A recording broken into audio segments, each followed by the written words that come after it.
Na mpenzi mtazamaji wa KVZ Online TV, matumaini yangu kwamba ni mzima wa afya baada ya timu ya KVZ FC kuwasili nchini Rwanda. Siku ya kesho ni siku ya Jumapili ya tarehe 26 ya mwezi wa 7 2026 itacheza mechi yake ya kwanza kuwania kombe la Kagame Cup katika mashindano ya Sekafa yatakayoweza kufanyika katika viwanja vya Kigali nchini humo. KVZ Online TV imemtafuta kocha mkuu wa timu ya KVZ FC na kuzungumzia matayarisho mazima juu ya mechi hizo. Nashukuru tumefika Rwanda salama, mji mzuri, safi, tumeenjoy, hali ya hewa nzuri, tumepata time ya kutreni. Kwa hiyo weather haitupi tabu, adaptation nzuri imekuwa. Tumekuja kwa mara ya kwanza timu yetu, tumekuwa mabingwa baada ya miaka 22 tangu kuanzishwa, lakini tuna target mbili. Kwanza kuwapa mazoezi mazuri wachezaji wetu, kwa sababu wachezaji wetu wengi vijana na wengi hawajawahi kucheza mashindano haya. Kwa hiyo hilo jambo la kwanza, ili ku reduce tension. Unajua mechi zina tension, hasa mechi za kimataifa. Kazi yao wanakuwa naona tu wachezaji kwenye TV, leo wanakucheza nao. Hilo jambo la kwanza. Lakini jambo la pili, tunajiandaa na Champions League. Sisi ni mabingwa.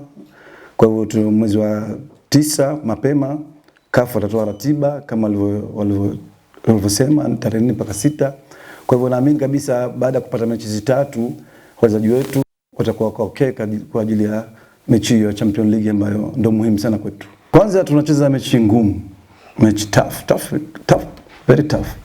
Kwa sababu kwanza wako nyumbani, lakini la pili ni timu kubwa, ina mashabiki wengi tumeambiwa, lakini imeshafanya vizuri. Kombe hili wamewahi kuchukua, lakini wamechukua mikononi mwetu Zanzibar 1988, na wamekuwa mabingwa mara 9 hapa, na kombe la Peace wamekuwa mara 10. Kwa hiyo ni timu kubwa.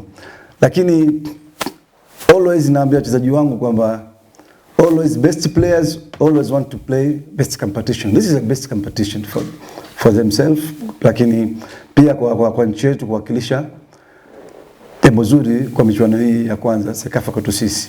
Lakini kwetu sisi hii michuano imekuwa vizuri kama tulivyoambia kwenye meeting asubuhi. Sasa hivi ni pre-season na kupata mechi kubwa kama hivi sio rahisi, lakini kwetu sisi manake tunapata mechi za kujipima kabla kutafuta giant mwingine. Manake Champions League ni kucheza na majiant tu.